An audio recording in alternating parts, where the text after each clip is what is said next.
Salut les devs et bienvenue dans ce 5e épisode de la série pour apprendre le développement web. La semaine dernière, on avait mis en place un layout HTML afin de mieux découper notre site.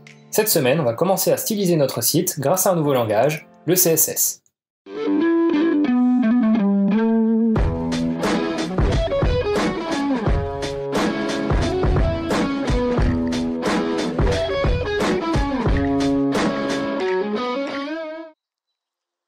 Comme je vous l'avais déjà dit, l'HTML5 est composé de 3 langages différents.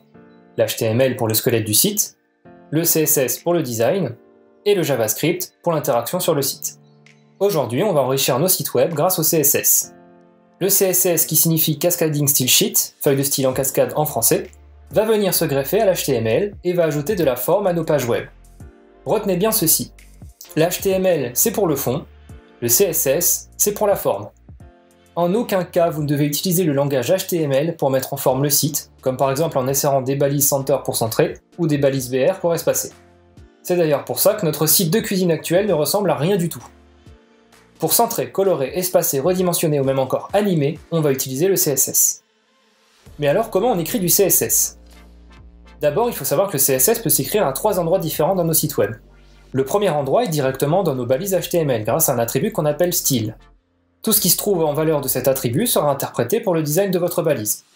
L'inconvénient de cette technique, c'est que vous devez écrire beaucoup de CSS dans chacune de vos balises, et que si par exemple vous souhaitez avoir 2 paragraphes en rouge, vous devez écrire 2 fois le même code CSS par paragraphe.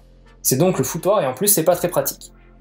Le deuxième endroit est directement dans le head de notre document HTML, grâce à une balise style. Attention, cette fois-ci, c'est une balise et non un attribut.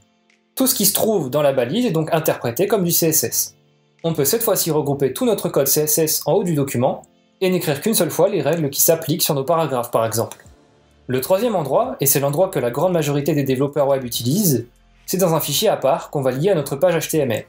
Dans ce fichier, il n'y a que du code CSS que l'on ne mélange pas du code HTML, et en plus, ce code est réutilisable sur toutes nos pages web.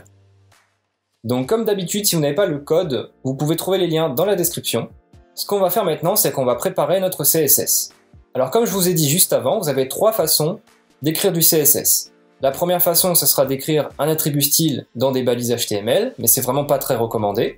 La deuxième façon, c'est d'écrire directement dans des balises style dans le head, mais c'est vraiment pas pratique. Et la troisième façon, c'est d'utiliser un fichier à part et d'écrire toutes nos règles CSS dedans. Donc c'est cette troisième solution qu'on va utiliser, puisque c'est la plus pratique. Donc on va commencer par créer un dossier qu'on va appeler CSS. Dans ce dossier, on va mettre tout ce qui va être notre code CSS et nos fichiers CSS. Donc dans CSS, on va créer un nouveau fichier qu'on va appeler app.css pour application.css. Donc vous l'appelez comme vous voulez, ça n'a pas d'importance. Donc déjà maintenant, on pourrait très bien écrire du CSS et vous voyez mon éditeur, il reconnaît tout de suite que c'est du CSS. Alors le problème, c'est que même si on écrit plein de CSS ici, ça ne marchera pas parce qu'on doit lier notre fichier à notre document HTML. Donc pour faire ça, on va ouvrir notre document HTML qui va s'appeler tatin.html et on va venir dans le head utiliser une nouvelle balise. Donc cette balise, elle s'appelle link, elle va servir à lier des documents dans notre document HTML. Donc cette balise a plusieurs attributs, donc le premier qu'on va utiliser c'est rel pour relation et on va écrire stylesheet. Stylesheet parce que stylesheet c'est CSS.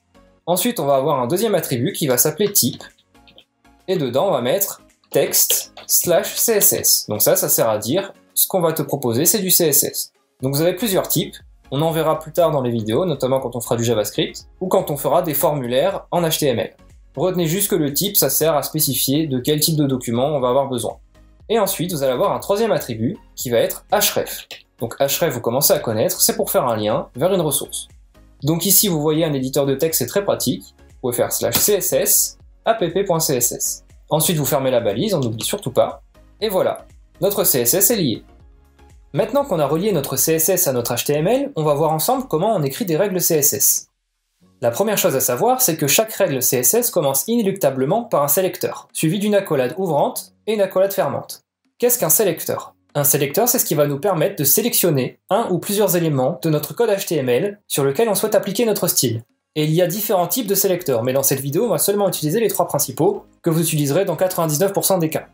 Le premier sélecteur, c'est tout simplement d'utiliser le nom de la balise HTML que l'on souhaite styliser. Et oui, c'est aussi simple que ça. Grâce à ce sélecteur, toutes nos balises du même nom dans notre document seront stylisées. Un autre moyen de sélectionner des éléments à styliser, c'est d'utiliser une classe CSS.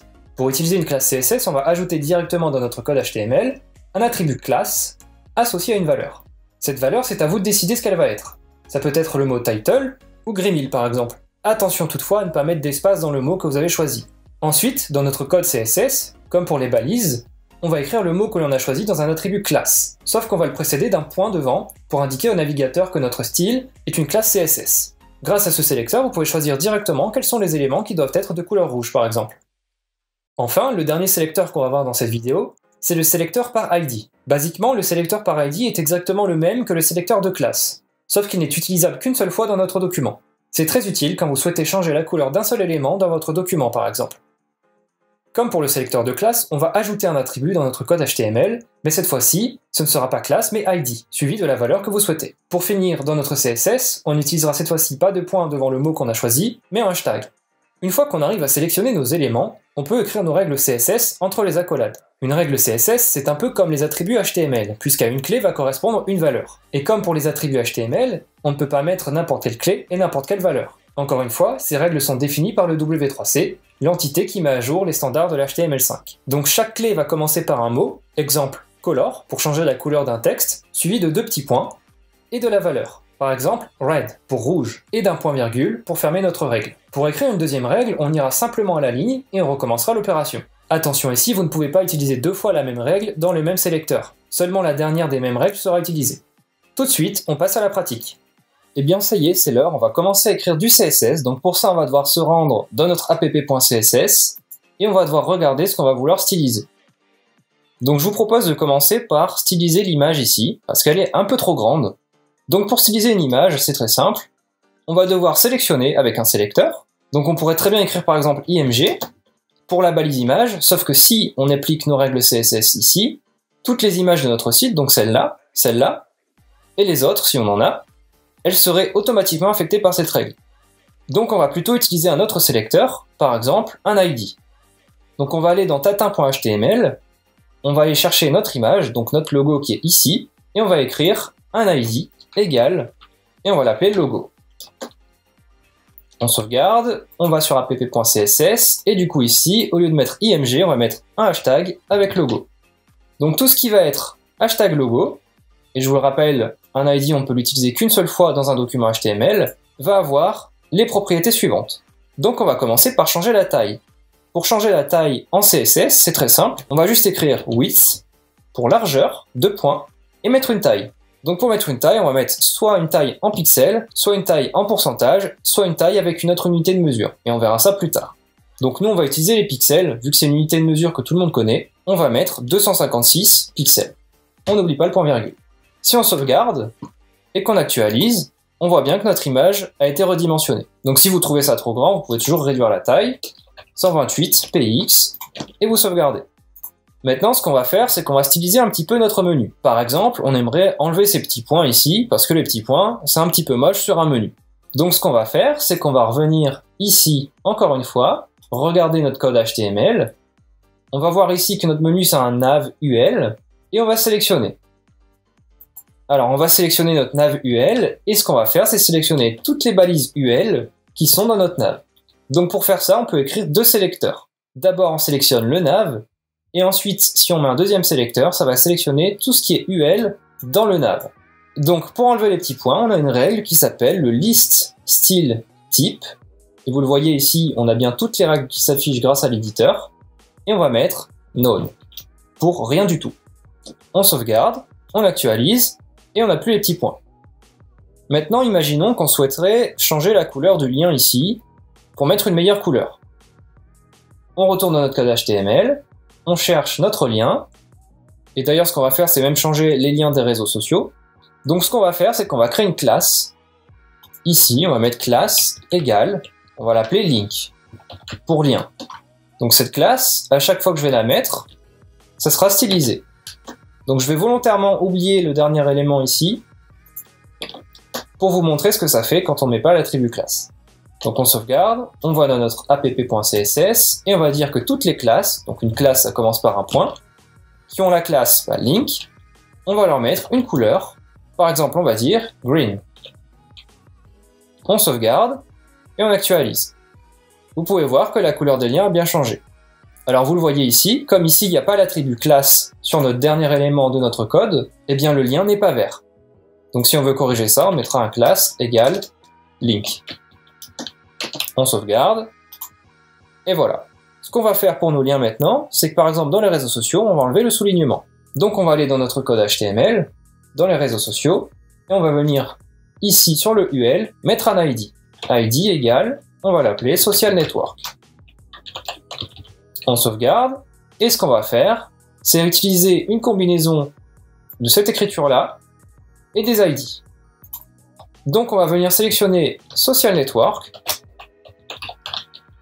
et tous les liens qu'il y a dans Social Network pour lui dire texte, décoration, node. On n'oublie pas le point virgule, on sauvegarde, et on actualise, et voilà, ce n'est plus souligné. Alors faites attention, il est possible que vous utilisiez deux formules en même temps, c'est-à-dire le fichier CSS et le head, ou alors les balises avec l'attribut style. Il est possible qu'il y ait des confusions. Dans ce cas-là, c'est toujours la balise qui va prendre le dessus sur le style et sur le fichier CSS. Donc admettons ici, sur notre lien, si par exemple j'ai une classe link, donc en vert, et que je mets un attribut style, eh bien je peux très bien redéfinir la couleur. Donc par exemple color, red, ou rouge. On sauvegarde, et regardez bien ce qui se passe, on a bien l'attribut qui prend le dessus sur la classe. Bravo, vous avez maintenant acquis les bases du langage CSS. Dans la prochaine vidéo, on verra plus en détail certaines règles pour vraiment commencer le design de notre site. On verra ce que c'est qu'une maquette, et comment on s'en sert pour coder notre design de site en CSS. Si vous avez aimé la vidéo, n'hésitez surtout pas à mettre un pouce bleu, à la partager et à vous abonner si ce n'est pas déjà fait. Quant à moi, je vous dis à la prochaine pour une autre vidéo. Ciao!